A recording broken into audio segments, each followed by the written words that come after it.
Nearly 2 months after Nolan Wells disappeared, one question still hangs over this case.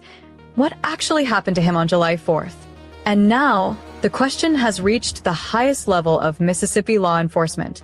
Mississippi Attorney General Lynn Fitch was asked directly whether her office should step into the Nolan Wells investigation, especially with so many people questioning how the case has been handled. Her answer was careful. She said the investigation is active. She said local authorities are following their normal process. And she made it clear that, for now, her office is allowing the local authorities to handle it. As it relates to the Nolan Wells investigation, we're nearly 2 months into the investigation. We still don't have a resolution. This case is still garnering widespread national attention. We know you made some remarks recently about concerns about making threats against law enforcement. What do you think needs to happen? Does there need to be some resolution at some point soon to this investigation so that you can allay the fears of people who have questions about a cover-up or authorities on the Gulf Coast not coming clean and letting the public know the truth about what happened, whatever that is? So it's horrific and sad when we lose any of our individuals here in Mississippi. And yes, absolutely. We'll be protective if people are being threatened or any harm that might be coming their way. That's certainly what the role is, to protect them as well. But, that's an active investigation, and I know they're going through the normal course that they always do with the DA's office and the investigation there. Should your office take a role in it, given that this is such a high-profile case? Well, we always adhere to our locals first, and so certainly they're doing their job. They're going through the process, and when the time comes, I guess we will all find out the information. But that answer isn't going to end the questions. Because while officials say the investigation is ongoing, people examining the case are looking at a timeline filled with disputed details. GPS records, phone calls, sea-tow communications, boat movements, photographs, witness accounts, and the exact sequence of events surrounding July 4th and July 5th. Some of those details appear to raise questions about what happened, when it happened, and whether every part of the timeline has been fully explained. That does not mean those details prove a crime. It does mean they deserve to be examined carefully, because Nolan was 21 years old when he disappeared. His friends returned. Nolan didn't. 2 days later, his body was found on Horn Island, the same general area where he was last known to be with friends. And today, the public is still waiting for answers about his death. So tonight, we're putting the emotion aside and following the timeline. Because if these records are accurate, there are several moments investigators may need to explain. Before we get into these new details, I want you to pay attention to where some of this information is coming from. There is a woman who has been closely following the Nolan Wells case, breaking down the photographs, the timeline, the boat movements, and the records connected to the investigation. And according to her, that document contains details that she believes change the way certain events should be viewed. One of the first things she focuses on is a photograph showing what appears to be a reddish liquid running down the side of a boat. She is careful to acknowledge that nobody can definitively identify the substance from the photograph alone. But she argues that the appearance deserves attention, particularly because fishing boats are designed with surfaces that can cause liquids to spread and wash across them. She has continued posting her analysis on YouTube. And when you hear the way she connects these different pieces of information, you'll understand why so many people are paying attention to what she's finding. Because she isn't just looking at one photograph. She's putting the entire timeline under a microscope. So listen carefully to what she says next, because this is where the new questions about Nolan's case really begin.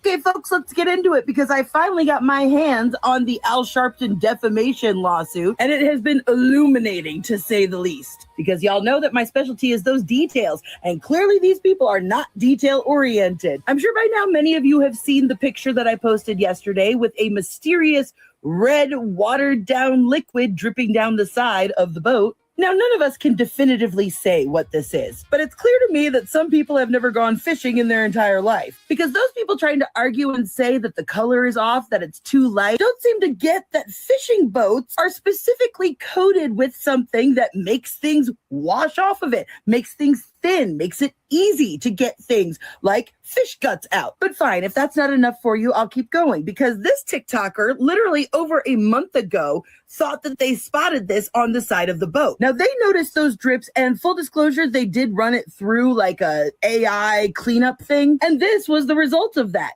And even when you go back and look at the older versions of this video, as the angle changes, you can see those drippy marks. But I even took this picture of Warren on the Triton with his fish just so I can show you what it does look like on the side of the boat when there is a red fluid. To me, it seems pretty obvious what this liquid is, because I genuinely racked my brain to think of something else it could be. And it just doesn't make sense for like an alcoholic beverage because it's on the outside of the railing. If you look back in the original Cito video, this person here, who I suspect to be Ike Pyrone, was holding something in his hands, and I could never figure out what it was until we got the new pictures. Here you can clearly see a gray something in his hands. Well, going back to this picture of Warren with all of his fish, you'll notice that the Triton has a gray towel normally wrapped around it.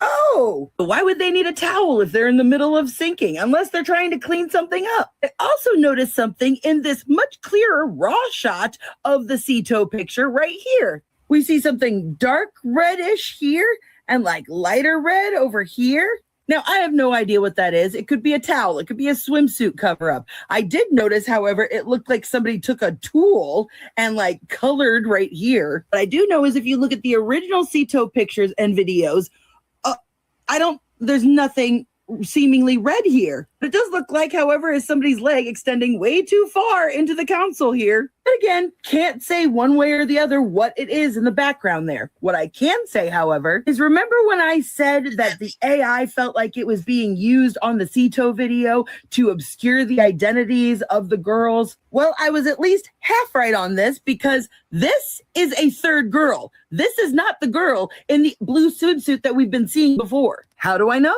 Well, by now we've all seen this picture, this video 1,000 times, right? Girl in the blue swimsuit with the backwards hat. Well, I have suspected for a long time now that there was somebody being hidden back here, and I was proven right.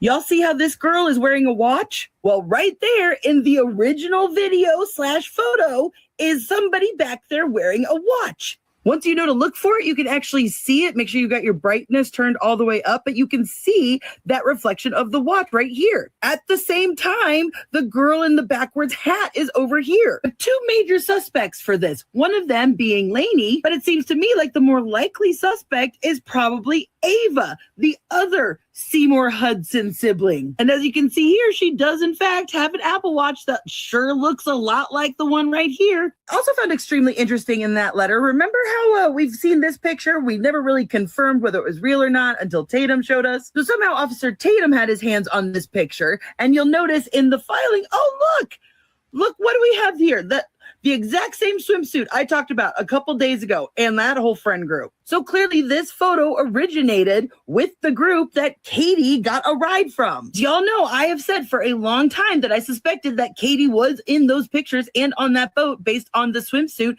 and the white hat that she's wearing in this picture that was taken on the boat of the people that came and gave her a ride after being left on the island. And I do think that maybe they joined this group because there's a couple of faces that look familiar. But I'll circle back to that later. I want to point out some more little stuff that I've noticed before we get to the big stuff, the meat and potatoes of this video. Like here, how I noticed that the cooler that was on the boat earlier that day by the Cito pictures is suddenly got the handle broken off. Don't know if that's significant, but it's interesting. Also kind of surprised how nobody has pointed out in this picture that there is clearly at least one mom in that group. And I suspect that it's Katie Hudson Seymour, because she is literally like the only person I have found that has a shorter haircut. I'm talking kids, I'm talking adults associated with this group. I mean, clearly this is a mom vibe. So what boat did she go out on? I'm also very confused on why this portion of the tide line in that far away picture doesn't seem to match up with this picture of the tide line. And sure, there's an argument where you can say, oh, it's just in heavy shadow, but I'm sorry, the water reflects the sunlight. You would get at least a color difference. But anyway, I also strongly suspect that the girl who's at the front of the boat is actually Warren and Carter's sister. Her head shape, her smile, all of it just that feels correct. But again, like, this is all my own opinion. Like, I don't know, you don't know. But the reason I say this is because if it's Katie on this boat with everybody, then that would make them the odd man out in this family affair. Notice how this boat is absolutely not sinking. Like, there's Wyatt still supposedly on the phone. Most of these people are standing in the same place. And look, you can even see Horn Island in the background. But this boat looks like it's about to go under. Guys, how did they magically get this boat to start floating without planing? Because remember, they're supposed to plane it to drain all the water out, to stop it from sinking. Now, just the last little thing I want to touch on before I move on to the meat and potatoes is, anybody else think it's weird that the fingers are covering the picture? I mean, truly, when was the last time anybody recorded or took a picture and had their fingers over the camera? Like, especially with the finger, like, coming down over it like this. Like, I genuinely can't understand the mechanics of how they're holding this, because I know I haven't done that since digital cameras. So was this picture video also taken from that same digital camera that they all took the picture at the front of the boat on? One of the first things that piqued my interest in this defamation letter was this Apple Maps picture. Now, you'll notice in the factual background portion, they just say that it arrived at 10:50 on Horn Island, but conveniently makes no mention of when it left, because right here in this picture, it says 10:50, but 10:22 is the leave time, which is a half an hour difference from the 9:56 departure time we've gotten. That's when I started hearing the little buzzing start to go off. Because personally, I don't recognize this version of Apple Maps, so I don't know if this was the actual route they did or if they just looked up another route and included it. Now, I'm going to go through this chronologically, so keep up. Because now, because of this letter, we know the exact time that the CTO call was made. And guess what, guys? It wasn't around 4 like they told us, but at 4:48. So that would be 17 minutes after the GPS said that they left Horn Island, which was at 4:31. You'll also notice at 4:48, they canceled the first call. Almost as if they looked up the number, pressed the link, it started to call, they freaked out, canceled it, then gave themselves a breath to calm down, and then they called. Now, that would mean that by the end of that call, it was almost 5 o'clock, almost 2 hours after they noticed the boat first sinking, 2 hours after they supposedly left Nolan on this island. Now, given how close this picture is to this cluster of boats and this very casual pose that seems to be going on, I think it's absolutely possible that Katie and or Lainey called this group of friends and was like, hey, can you pick us up? Because we know that by 5:34, Katie was on the boat taking Snapchat pictures and having fun with these people, which just happens to coincide with the 5:52 traveled into Fort Bayou time from the GPS. The Triton then returning to the dock at 6:06 p.m., which would be about 4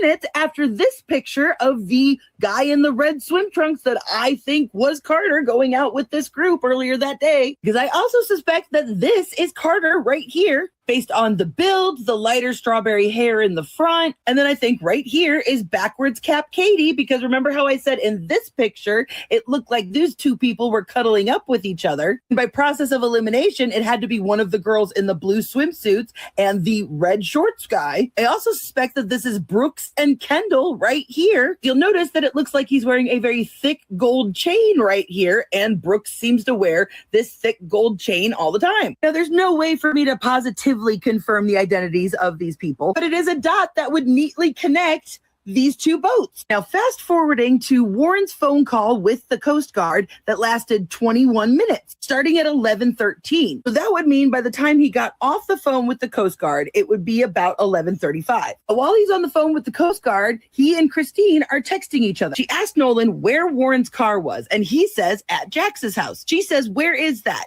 Can you send me the address from where you guys launched? He says, yes, ma'am. She said, when was the last time you guys saw him? 3 p.m. Now, this is not a picture of Jax's residence. He sent her the actual location of the boat launch, not from Jax's house where they all supposedly left that morning. Why would he send her a picture of where they put the boat in the water instead of Jax's house that she's literally specifically asking for? Then he sends her the pin of the house next door to Jax's house. Okay, so you've given the wrong address twice now. Then Warren texts her this: "We launched the boats yesterday evening and left from here this morning." Because wait a fucking minute, y'all. I actually stayed with Nolan that night at my buddy's house, and I woke up at my buddy's house, and we went to McDonald's, got food. Nolan was not with me, and I went and got breakfast. I had my buddy's boat hooked up to my truck, and well, first I ran to my house, then I went to McDonald's and came back, and the boat was already hooked up to my truck. My buddy Wyatt and I went, and with my buddies, and we went, filled the top of the boat off, loaded it down with ice, and just got everything ready. Then Wyatt went and put his smaller boat in the water, which is the Palm Beach.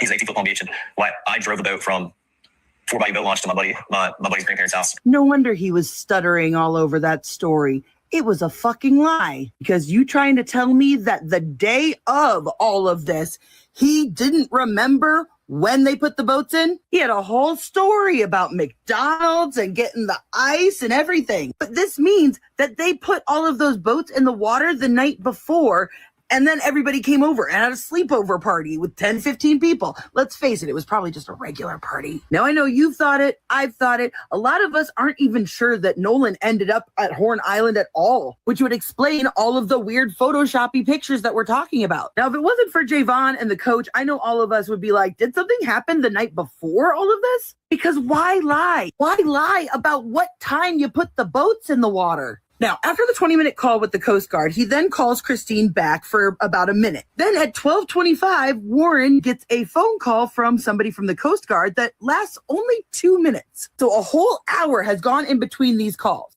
Now, mind you, listen to Trayston's side of the story because there's a bit of a time discrepancy on Trayston's end. I didn't wake up again until a little after 11 o'clock. And I was my brother coming in the room and be like, "Hey, Warren's trying to get a hold of you. You need to answer the phone. They look for Nolan." And I'm half awake, and I pick up the phone. And by this time, nobody had came to the house to grab anything. And Warren gets on the phone, and he's just like, "Hey, man, he was like, hey, have you talked to Nolan? Anything else?" I was like, "No, I haven't talked to him, man. He was with that girl last time I knew." And he was like, "Okay." He was like, "Man, we can't get hold of him. We don't know where he's at." I was like, "Man, it's Nolan. He's probably just out somewhere with that girl. Like, get hold of the girl. You probably find Nolan. It's no big deal." And he was like, "All right." He was like, "But we're starting to freak out. We're getting on the phone with Coast Guard." I was like, "Okay." And at that time, he'd already talked to his mom, Nolan's mom. And he was getting on the phone with Coast Guard. And I called. I need to be specific about this. I did not call Warren's phone. I called another one of our buddies' phone, and it was on speakerphone. They were all together. I was talking on my other buddy's phone, talking to Warren. He was dialing Coast Guard because he hung up the phone and was like, "Hey, this is Bob." So Trayston says he gets the phone call a little after 11. Trayston's all like, "Oh, I don't know where she is." Even though he's friends with Katie. Like, he keeps calling her that girl, but they were friends. Katie and his sister ran in the same friend group. Mind you, he said that he had already talked to Christine at that point, but Warren told Christine that nobody could find Katie. So they didn't actually talk to Trayston or anybody else about this Katie girl before telling the mom that they couldn't find her. Then you'll notice in that story, he said that they were on the phone with the Coast Guard, and then he was like, "Oh, they're calling, I gotta go," hanging up. But we now know that second call that "I've gotta go, they're calling" happened at 12:30. So none of Trayston's story there is making sense. According to the very, very, very first MDR report, dispatch sent a call from Christine to Lieutenant Patrick Caron advising the dispatch of a caller reporting a missing male. So if Warren had called the Coast Guard by that point, spoke to them for 20 minutes, why didn't they reach out to MDMR? Let's not forget that the original statement from the Coast Guard was that they did not receive word of Wells' disappearance until 12:26 when the Jackson County Sheriff's Department reached out for assistance. And they later had to correct this to around 11 p.m., but they maintained that no formal assistance was requested at that time. Because it sounds to me like the Coast Guard wasn't actually notified until after Christine had talked to the Jackson County Sheriff's Department, to which then they called Warren to get more information. But that call only lasted 2 minutes. Then we find out about 30 minutes later, Christine and Warren talk again on the phone at 1 a.m. exactly. Now that is extremely significant because guess what is happening at 1 a.m.? They come back to my house at around 1 o'clock in the morning. Oh, so you mean the same time Christine is on the phone with Warren? Now, mind you, he is trying to claim that that is when they came back to his house, that they had already been there, that they got the phone and they went to Wyatt's house and all that stuff happened. Wyatt called 911. But now we know for sure that that is not true because Jax and his brother didn't call 911 until almost 3 a.m. And this is confirmed by Christine's text to Warren saying that Nolan's dad is at the house to pick up the key. So it seems pretty obvious that Jax is confusing the two times, and the first time they showed up was at 1 a.m. They found out where Wyatt's boat was. They went to that house. Wyatt called 911 on them there. And then they came back, just his father, at about 2:30, an hour and a half later. Which lines up with the Jackson County Sheriff's Office talking to the friends who were on the boat with Nolan that day and reporting back at 1:38. And yet Odom says here that based on the information provided, they don't think Nolan's in any trouble. They don't need Coast Guard. They don't need to search for him. He's probably just chilling at some chick's house. They even say here that Warren agreed to talk to a deputy or investigator, but for some reason talk to them on another friend's phone. Something tells me they more or less had the attitude of, it's just our friend's mom being a little overprotective. I'm sure he's fine. Oh my God, I was going to talk about something else, but I think I just figured something out in real time. I'll save that for another video because I was going over the GPS again, right? Now, we all know that something has been fishy with these GPS coordinates for a while, especially considering that the GPS doesn't seem to stop moving for a very long time, going at a constant slowish speed for 2.5 miles. At no point do they ever mention the stopping, the calling the CTO, all of that stuff. Why isn't the GPS telling us about that? Now, at about 7:45, the boat was taken to the grandparents' house. Now, for Warren and Wyatt and everybody to come back together later on, it means that Warren and Wyatt had to have been the ones to take it there, drop it off, and then come back in their vehicles. Meaning that the Triton would have had to have been docked on land and in a parking spot. Would just be sitting there unattached to anything on a trailer, right? And at 9:32 the next morning, the GPS was powered on. Then it was clearly turned off again, and then it was powered on again at 9:51, and the vessel moved 52 feet. Why and how did it move 52 feet? And the Triton doesn't go back out because Warren was on the boat with his family, and Morgan, Wyatt, and Trayston were on the Palm Beach. And about what time did they go out there? About 7 o'clock that morning, we had all decided that we were going to go out on the boat and go look for Nolan. Wyatt had already had his boat still in the water. We were on the water from 9:45 to 11:50. Oh, you mean the exact time frame in which the GPS kept getting turned on, powered on, moved 52 feet, powered on?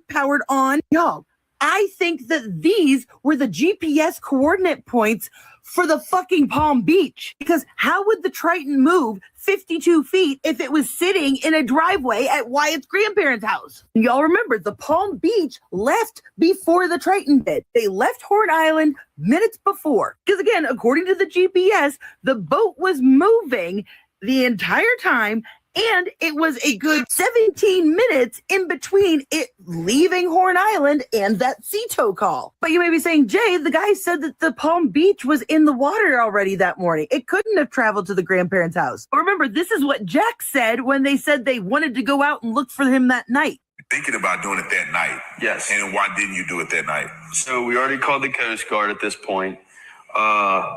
We didn't have access to a boat that was already in the water, ready to go, other than one that I'm just not allowed to use at all. And I was still this close to taking it out. So where was the Palm Beach, y'all? The Palm Beach was already in the water that morning. How come y'all didn't have a boat that was available for you to use? Because remember when they were like, oh, they're demanding the address of the boat, they were driving to the grandparents' house. Wyatt and Morgan were. And as it turns out, it's actually quite easy to transfer your GPS memory from one boat to another. In fact, it's so easy if you're doing it from one Garmin to another, there's literally an app you can do it on. Remember I told you literally Joseph McGrath worked for IT for the Ocean Marine Group, which is the group that is owned by Jerry Atkerson? Because my guess is they took the coordinates from the Palm Beach and put it into the Triton, but were so tunnel vision focused on the 4th of July that they didn't even think about the 5th. Because I've told y'all, those GPS plotters and everything, you have to do it manually. It's not like an automatic thing, and it's easily changeable. And we don't know what the Palm Beach was even equipped with.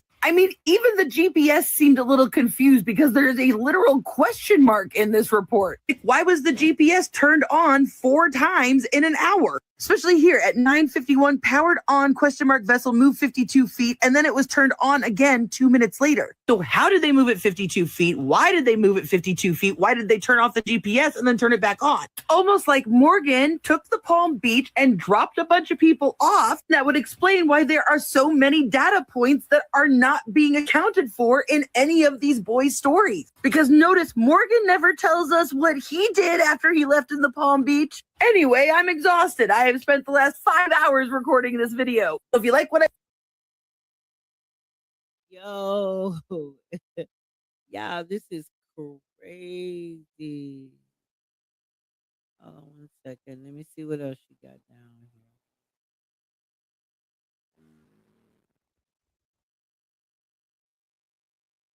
Hold on 1 second.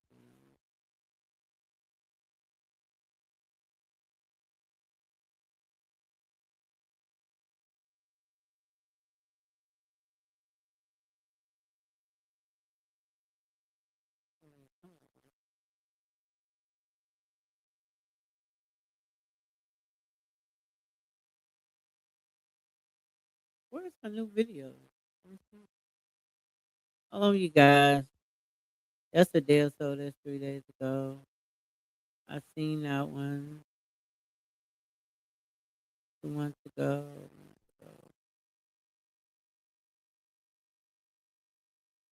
Okay, I guess.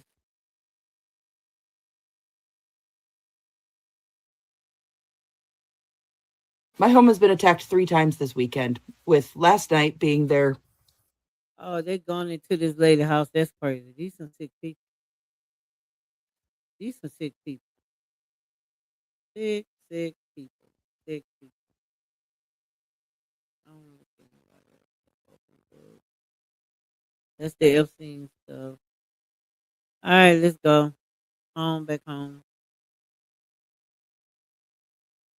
This has been some crazy shit. Let's go. Let's see what... Hey guys, what's going on? Listen, we have a new update in the Nolan Wells case, and it is about the Snapchat, the subpoenas, and how the DA thinks they're slick. But there's a 50-50 chance about whether they're going to get away with it. Okay, you guys, let's get into it. If you guys don't know, there's been a lot of talk about the subpoenas that Ahmad Smith, Ben Crump, and Eric Hart, those are the 3 law firms, the 3 lawyers that are working on the case for Miss Christine Walmsley Wells, and of course, Nolan's daddy. Okay, they have subpoenaed Snapchat. But you guys, in order to understand why the Snapchat thing is so important, but more importantly, in my opinion, why it points to the devious nature of what the DA is doing, this whole thing about give me the phone and what it appears to be them dragging their feet, why it is so devious, we need to go back to the beginning, okay? From the beginning, for whatever reason, okay, Nolan Wells' mama suspected something. I kind of want to hear her. I don't. I kind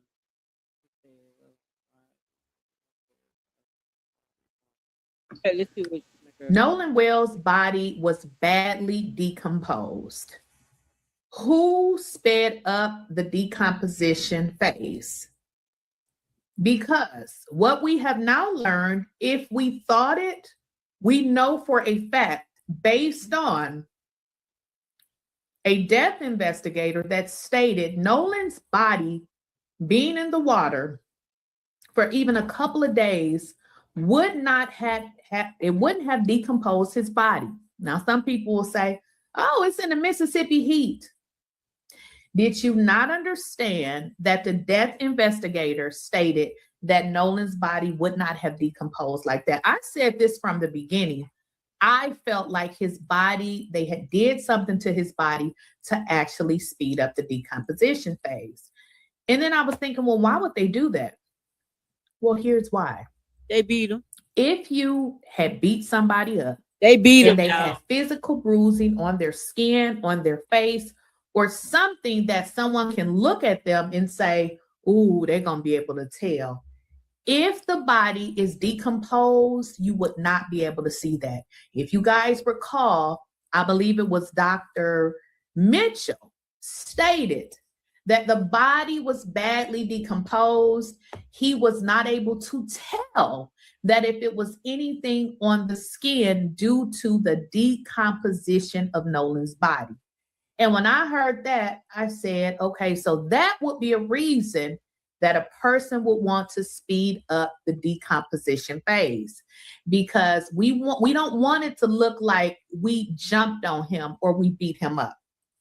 Now, what we learned from this death investigator that was just previously on Nancy Grace's channel, he stated that based on what they tried to tell us, okay, is that Nolan drowned. He was in the water. Well, let's just go with that theory for a second. I actually looked it up myself. If a body is left in water, I wanted to know, if a body is left in water for 2 days, would it decompose the body to the point that you're not able to recognize? Obviously, we know if a wildlife or something got a hold to it. Guys, that's not the case here. No wildlife, no animal, nothing did anything to his body, okay? He still had his head. Everything was still there, so get that out your mind. No, a drowned person's body usually does not decompose to the point of being completely unrecognizable in 2 days. And I gave them a day, okay? Because I don't think it was quite 2 days. This is what I love. You can just type stuff in the computer and it would just tell you. This is exactly what this gentleman said. This is what it says. Water actually slows down the initial stages of decomposition compared to air, because water environments are cooler and contain less oxygen.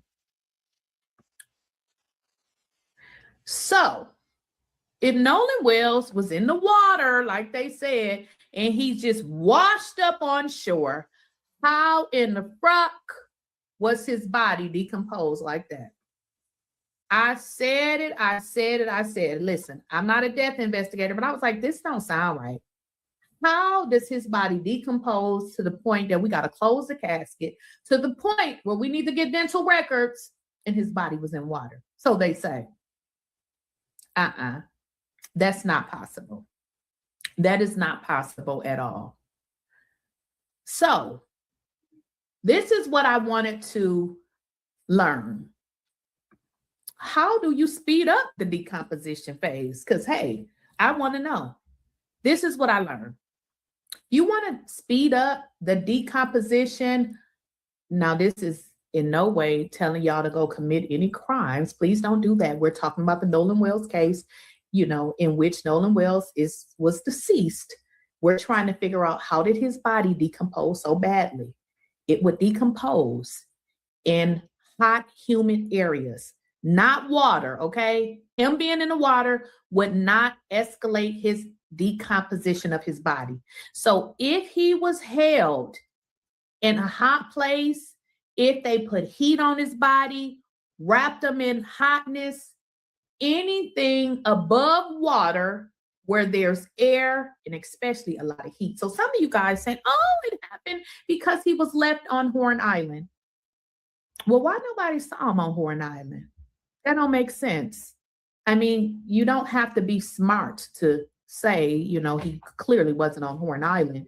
And he clearly wasn't in the water, because if he was in the water, his body would not be decomposed like that.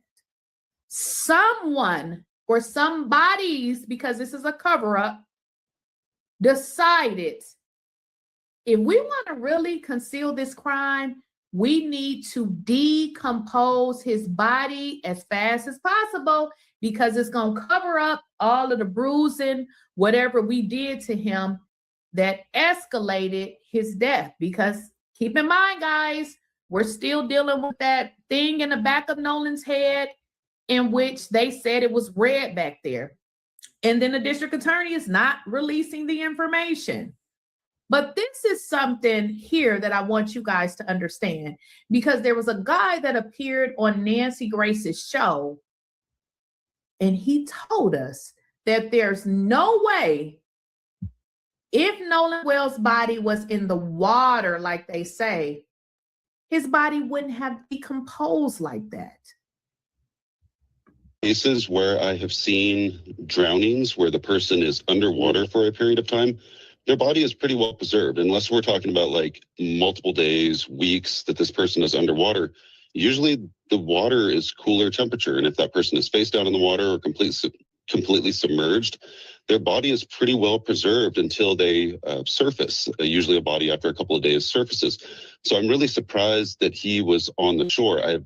I've never personally investigated a drowning case where a person just ends up on the shore, especially if there's not a strong current or waves.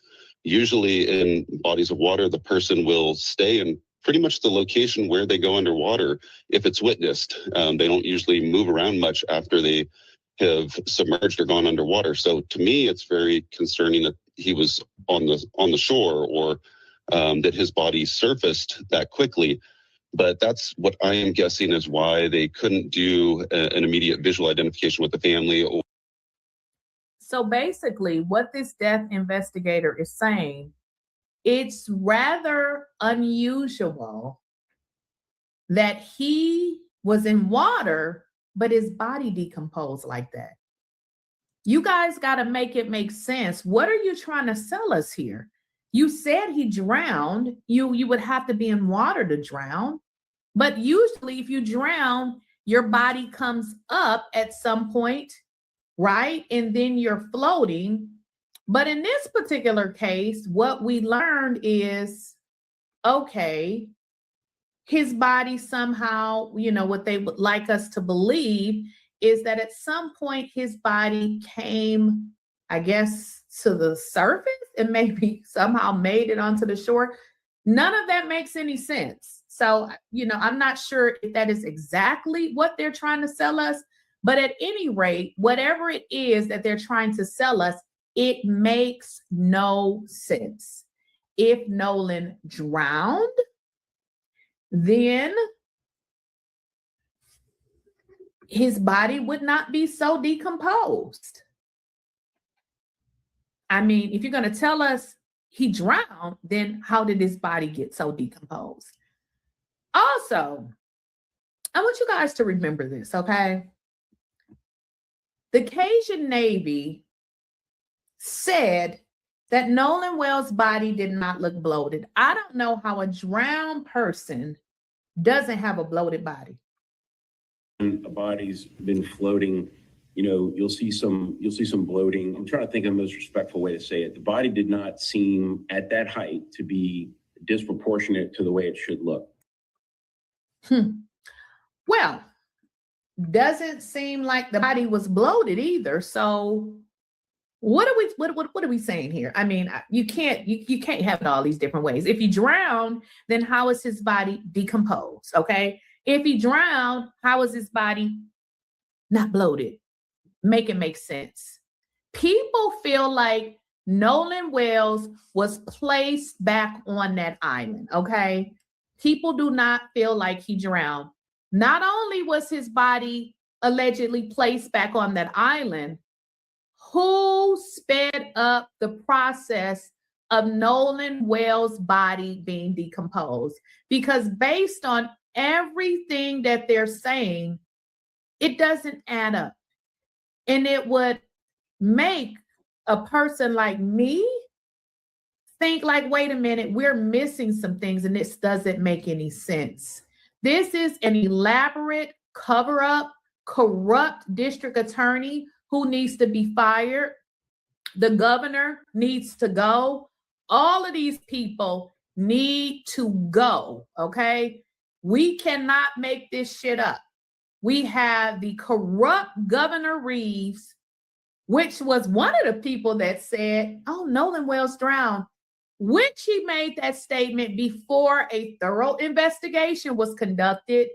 And now we learn that he's in bed with these folks. I'm not saying physically in bed, but y'all know what I mean.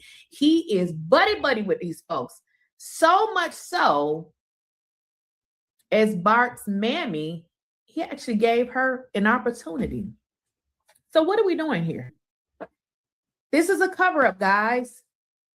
Did somebody speed up the decomposition of Nolan's body? That's what it seems like. And based on this expert that's coming out, he even stated if the decomposition of Nolan's body does not align with a typical body that would decompose at that rate, that needs to be investigated. Fingerprints. So I would really like to know more about the condition of the body. That's what I'm assessing as a death investigator when I respond to a scene. So there should be a death investigation report from a death investigator who has experience looking at bodies and has experience examining these type of things to show exactly what his condition was when he was found. And if the body is decomposed more than what you would normally expect in a drowning case, that should be a big red flag. That's something. If his body is decomposed more than it would normally be in these type of cases, why isn't this not being investigated, folks? Nolan was not missing for 2 weeks. Nolan was missing for a day, almost 2 days, but yet his body was so unrecognizable that people originally thought that his body had been burned. Nolan had a closed casket. I don't care what nobody say. Who sped up the decomposition of Nolan's body? I feel like somebody did it. It's simple. What I've learned is if you apply heat, you can, heated blanket, put them somewhere very, very warm. Why did no one see Nolan's body? You have the Cajun Navy stating that they searched the area. The police searched the area. They were in boats, but yet his body just showed up.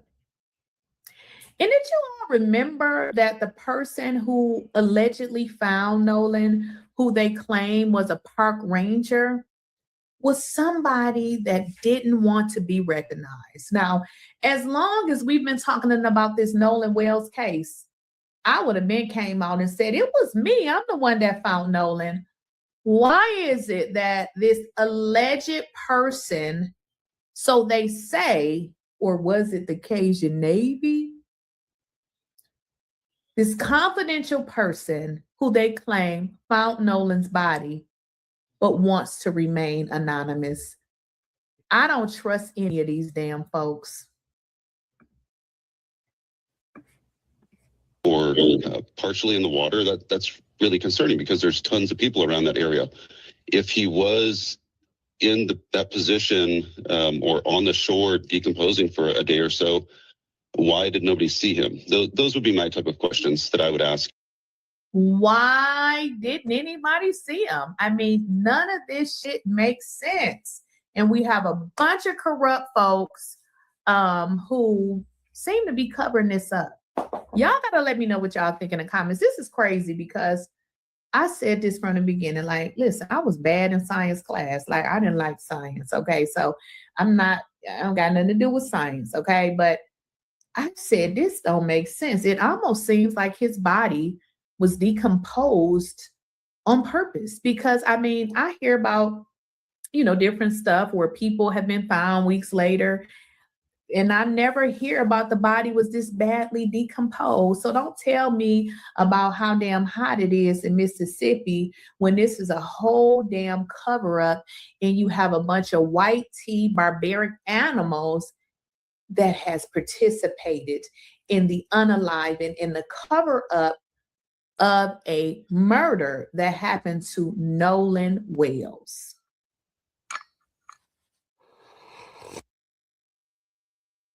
Yo, y'all, that do make sense. I've been asking, right? How long does it take to decompose in a way where you're not recognizable, right? Because I have seen people who have been found a few days later that actually was not even in water, and their parents and family are able to recognize them. He had a closed casket. The girl said that she got word that they had him upside down. That's considered disrespect when they howled him out. for whatever reason, I don't care what nobody say, this behind a girl. We can say whatever we want. I believe this is behind a girl. I do. They saying the boat is sold, y'all.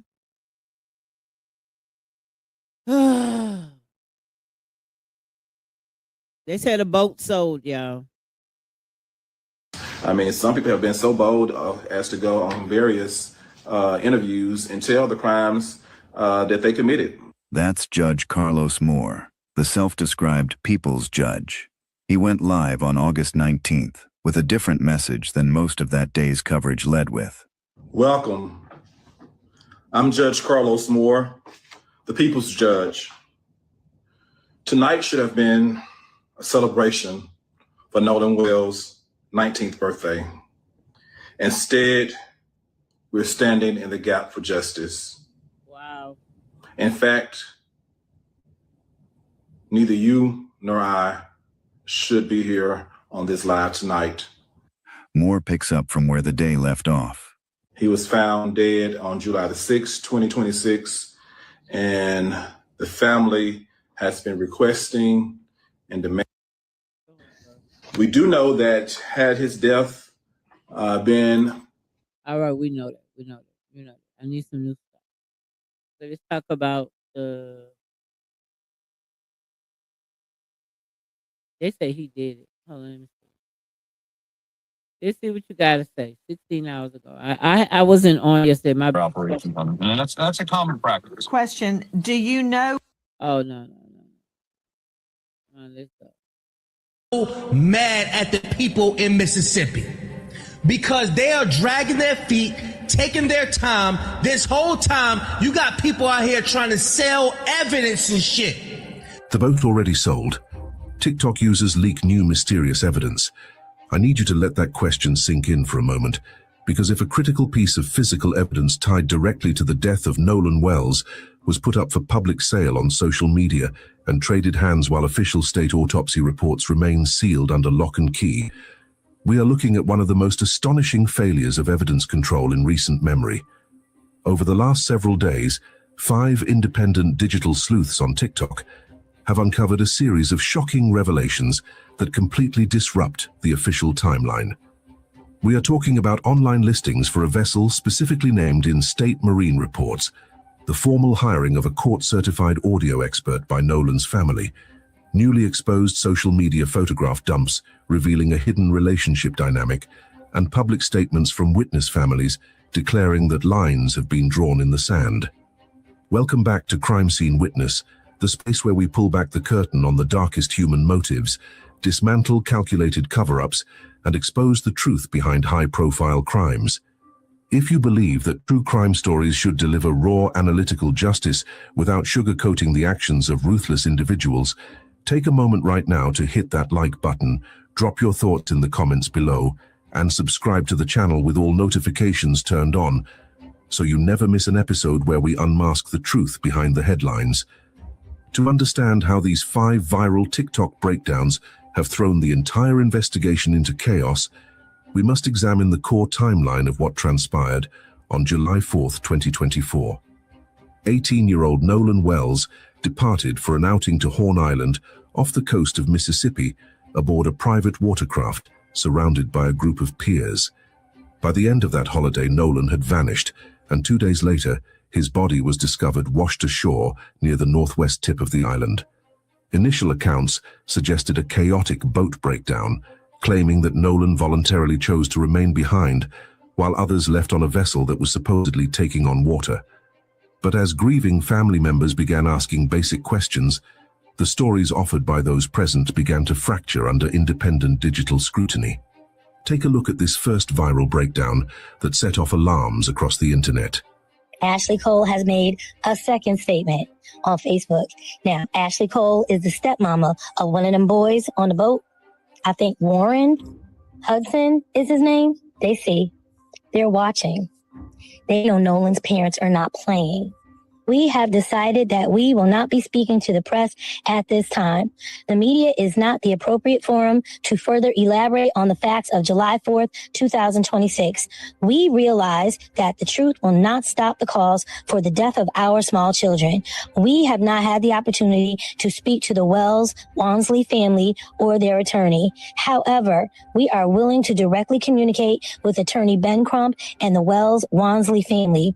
We will provide them with all the proper information known to us so their family can rest and properly mourn. We also want to know what happened to Nolan. We will do everything within our power to assist Nolan's family in their quest for answers.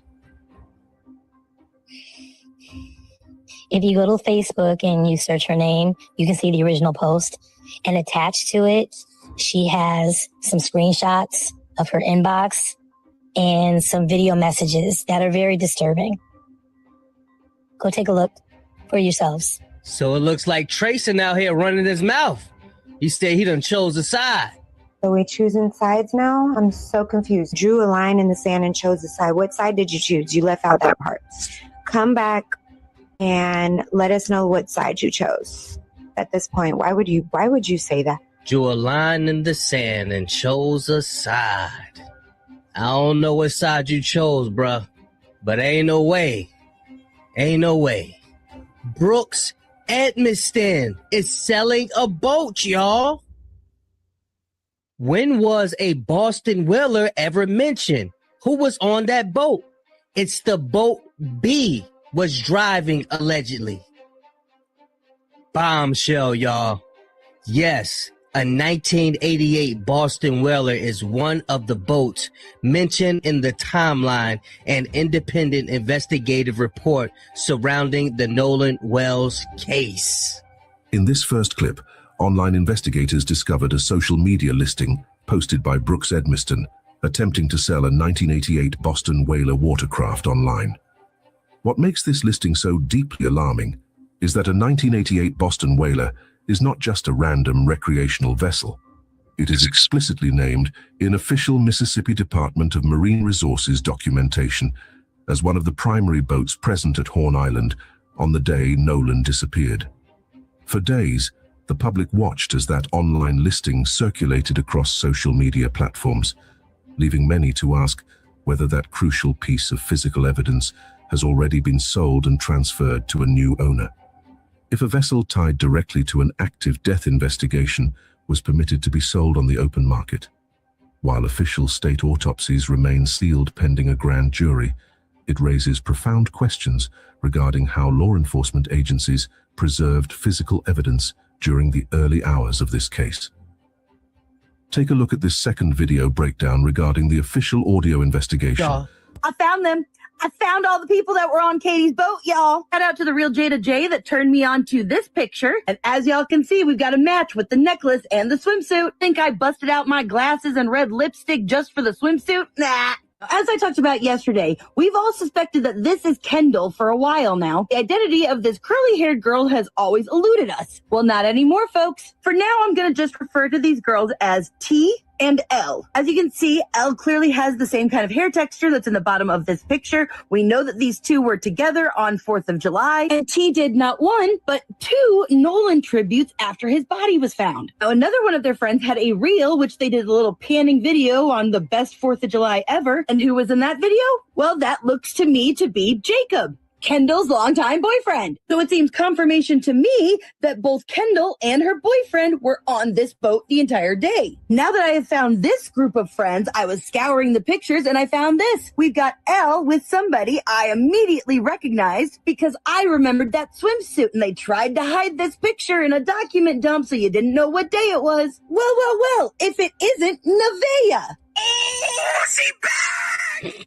She back! Same swimsuit, same belly ring, and there she is clearly earlier in the day with Kendall, clearly on the same boat. And just in case you didn't see my video on the Tube of You yesterday, or just need a reminder, here was the friend group breakdown that I had. But to me, this seemingly clearly confirms that these two were on this boat probably all day. I say this because there's another picture from the summer with Nevaeh with the little pink cup right here. You can see the pink cup in the lap of Kendall up here, along with the matching, poles and this, all of it matches. Now I want to go back to this picture because in the background there, we see somebody seemingly approaching the group to join them to go out in red shorts. And y'all know that I've been saying for a while that in my humble opinion, I believe that the person in red shorts is Warren's brother. But now I also think there's a strong possibility that it could be Lainey's boyfriend, Drew. Just as further confirmation, these glasses match the glasses that are in the Katie Snapchat. I think it's pretty safe to say that we definitely found the people that were on the boat with Katie. Now here's where it gets a little interesting to me though. Look at how late in the day this picture seems to be taken. And they clearly were still out at night. So did they drop everybody else off? Did they come back out? Got a lot of unknowns here, but I did my social media scour. And let me explain to you what I found. So we've got Elle and T on the boat with Kendall and Nevaeh. Like we've confirmed that. We also know at some point Katie was on the boat with them as well. T was the only one that seemed to be connected to Nolan on social media. Now, remember how the person who released the Snapchat pictures of Katie said that they were not friends with her? Well, I found that T was actually connected to a lot of people social media-wise, whether they were following her or she was following them. I was able to find Javon. I was able to find Ava D, the girl from the party. I was able to find the entire Hudson family, as well as Katie, Lainey, Trin, Ava, all of the other friend group, the core group that I talked about yesterday. And I found out that Elle was either following or was followed by Ava, Jax, and Bart. Now here's the real kicker. When I went to T's Book of Face page, I found out that she was FB friends with not only Warren's mom, but Bart's mom as well, and several other adults that are close friends with that mom group. And I also found out that Lainey and Nevaeh are both friends with the older McGrath brother, but it seems like he was in Texas at the time, so most likely he was not on the boat or around for this. However, he does have a younger brother who is friends with T on social media. And that makes me wonder if the younger McGrath brother might have been on that boat. Now remember, Lainey said that she was not on Horn Island. She was with a different group of friends on a different island altogether. But now I'm wondering if this boat, this group, might have been the other group that they got into the altercation with. Because remember, they specifically said that they knew the guy, like knew of him, but they weren't like friends with him. Because does nobody else think it's weird that whoever else they were fighting on the beach hasn't come forward? Especially if they were people that didn't really know these people? But could this boat have been the fourth boat that we've seen? Because if this is the same red shorts guy, then how did he get onto the other boat? This second revelation details a major strategic escalation by the Wells family legal team. While independent audio examiner Janetta Brantley previously ran frequency isolation on the emergency sea tow dispatch recording, isolating background chatter and bringing out the name Bart before it was ever made public, critics online attempted to dismiss her work as unverified. In response, Nolan's family officially retained a certified forensic audio engineer to conduct an exhaustive analysis of that 8-minute recording. By bringing in an accredited expert, the family is establishing an official, court-admissible record that isolates every background vocal frequency, engine noise, and muted conversation. This move effectively silences skeptics and creates an undeniable evidentiary transcript for grand jury evaluation. Take a look at this third clip exposing the newly discovered friend group dynamics. Since March of last year, 17 months, there's been 24 African Americans, as of today, 24 African Americans found hanging from trees across the United States of America. Just this past week alone, there's been at least 2 cases. You understand? And in case after case after case, the local coroners very predictably declared these as without any serious forensic investigation taking place at all. No follow-up. You understand me? Not to mention the Nolan Wells case from the 4th of July, when he went out with those 4 or 5 white kids in Mississippi. They came back and he didn't come back. You understand? And all those white boys, they're the sons of the local power structure. That's who they are. They shrug their shoulders. Their parents shrug their shoulders. The police shrug their shoulders. The judges, the media, the power structure, everybody shrugs their shoulders about what could have possibly happened to Nolan Wells. It's a mystery, which makes it no mystery at all. Which makes it no mystery at all. But see, they'll gaslight you into thinking that you're being overly suspicious. You're being overly cynical. And the problem is that you want answers, not that they don't have any answers. The problem is that you want the answers that they don't have, which is just a way to try to make you accept that same unspoken answer that Black communities in Mississippi and throughout the South and throughout the United States always got. You understand me? About Nolan Wells and about the other 24 African Americans found dangling from tree branches across that country. Never mind that Black Americans are demographically the population that is absolutely the least likely group of people to ever commit by hanging themselves. That's documented. That's not an opinion. So when a method that is statistically rare for this specific population, when that shows up again and again and again in public spaces, in trees, outside of schools, outside of homes, and it gets closed as a suicide without any comprehensive investigation whatsoever, without any real forensic follow-through, well, everybody knows what's going on. Everybody understands what's going on. Listen, 24 in 17 months, that is roughly equivalent to the rate of lynchings in America during the 1920s. You understand me? No, when a Black person is found hanging from a tree in the United States of America, the default assumption of investigators should always be lynching. It's like if a woman turns up dead, the first thing that you're going to do is suspect the husband or suspect her ex, right? You start with a presumption of foul play. You start with a presumption of homicide. You start with a presumption of foul play, which is exactly what you should do in every single one of these cases. If you find a Black person hanging from a tree in America, you should treat it the same as if you see someone who's been double tapped in the back of the head. And if you do rule it as the moment that you zip up the body bag, why, we have every reason to believe that you're the one who did it. Yes, and you're going to have to prove otherwise.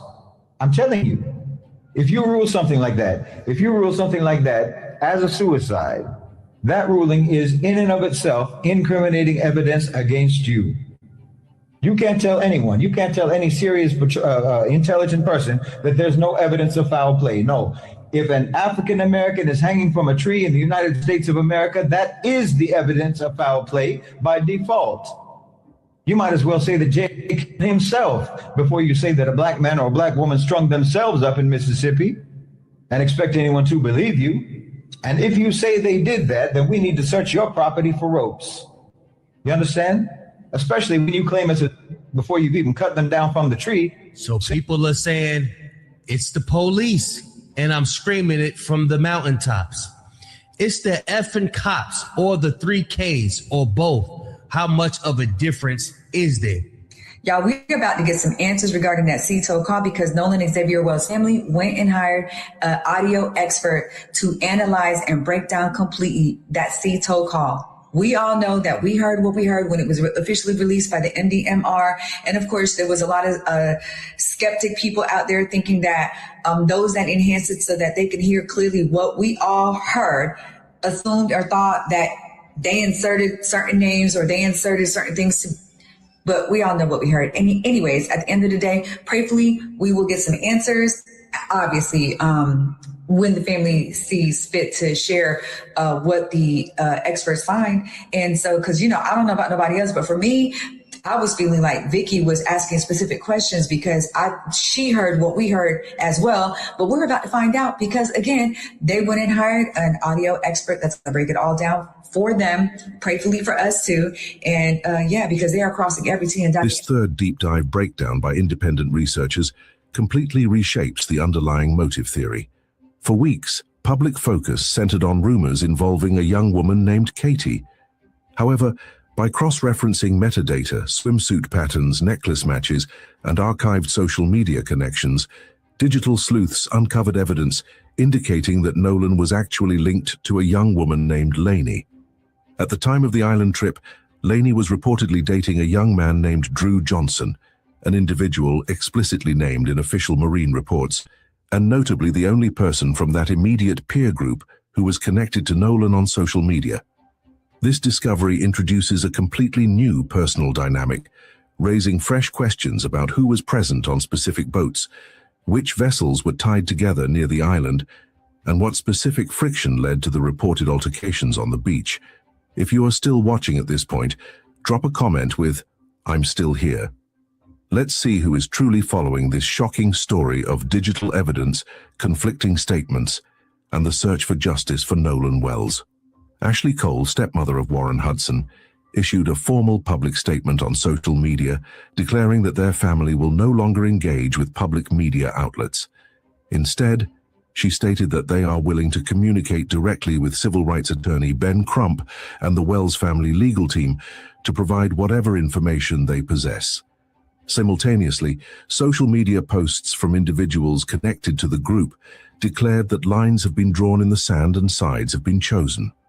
When families and witnesses shift from early unified accounts toward issuing formal legal disclaimers and public line-in-the-sand declarations, it signals that the narrative presented on July 4th is actively breaking down under pressure. Thank you for hanging in there with me, you guys. I normally am not up this type of morning, but my son had his baby girl. I didn't get to go live, so I will replay this tomorrow because I still would be busy. That's why I'm up. I'm still up. I'm still, have nothing but joy. You know what I mean? So I'm looking at all this stuff that's going on, you guys. You can come up if you want. If you want to give your opinion or whatnot, because I am finna get my butt and get knocked out. I gotta get up in the morning. But all jokes aside, you guys, I'm truly, truly, truly am sad. And I'm not going to nobody for answers anymore. We have to protect ourselves. We have to protect the community. We got to figure out how to protect our children, our daughters, our sons. Like I said, I have never in my life seen a Black person hang themselves.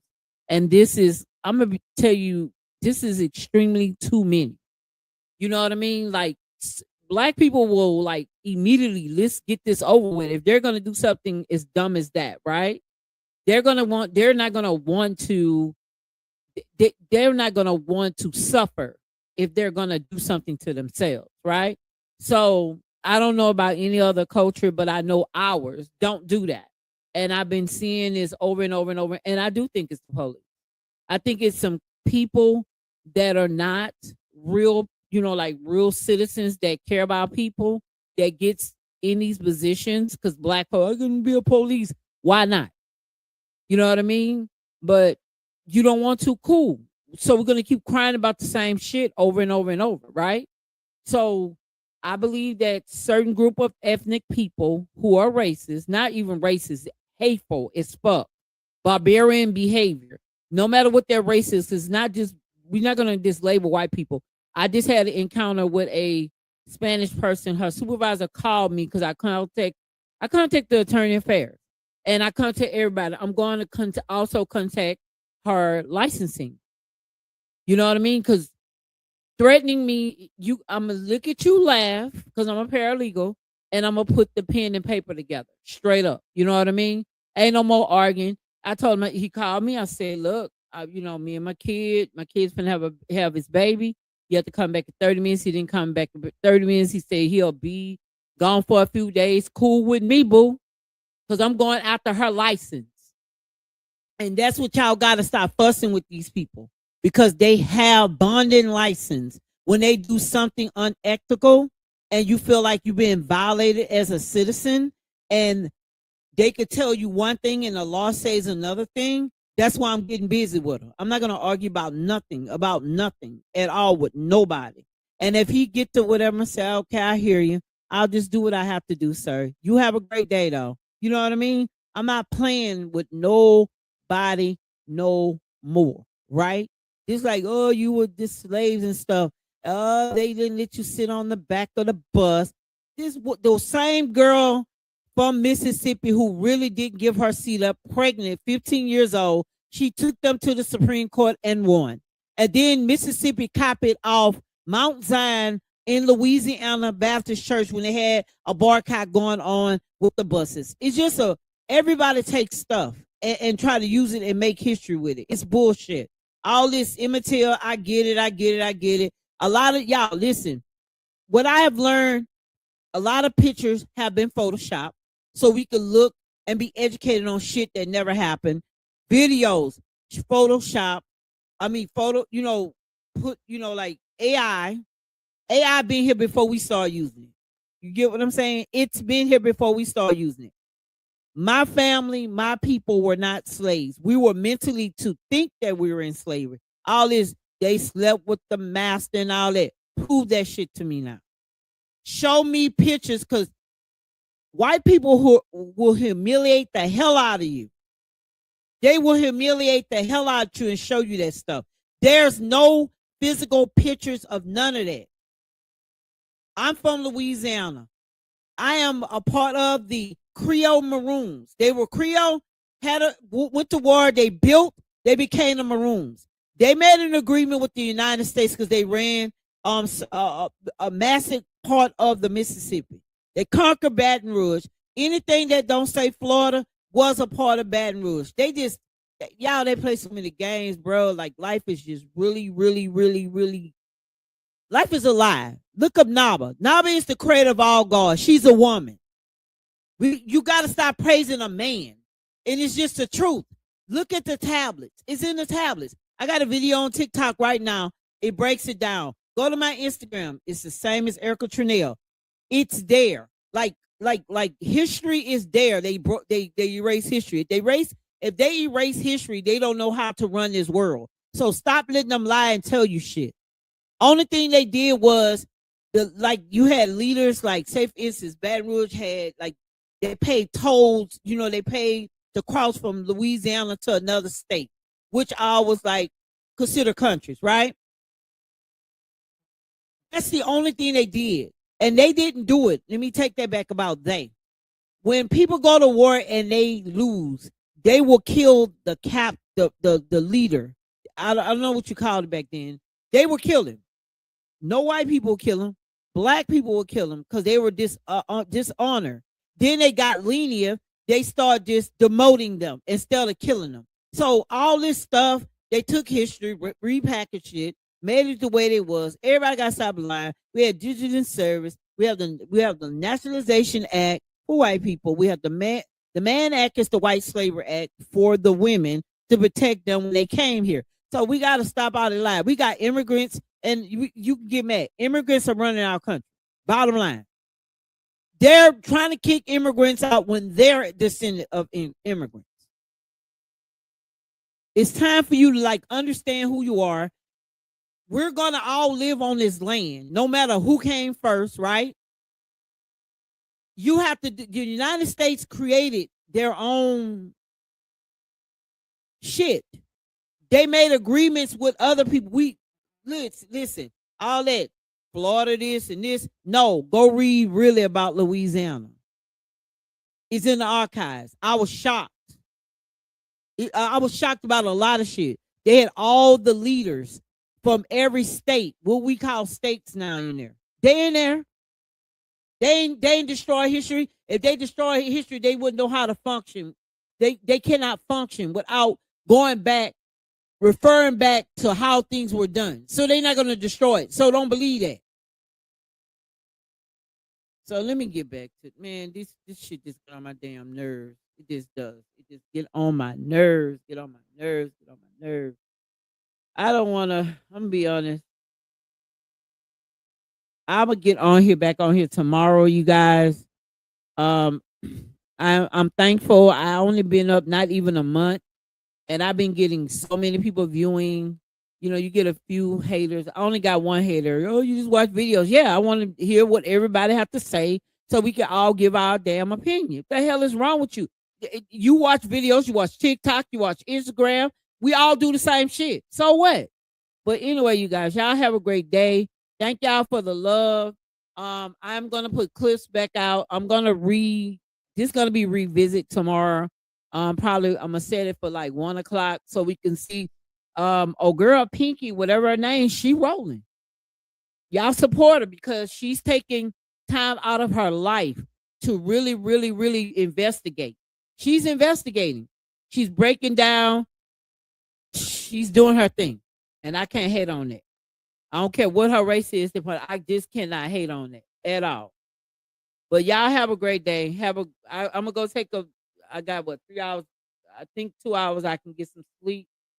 Probably 3. Stretch another hour because I gotta be back up. Y'all just finished the K to 12 high school. I'm gonna target adults that don't have their high school diploma, and also we're gonna do job replacement work. Job readiness skills and everything else. I'm almost done with that part, and I will be promoting harder. So thank you guys so much for even tuning in this time of morning. Everybody should be asleep, going to work, but you up with me. Have a great day.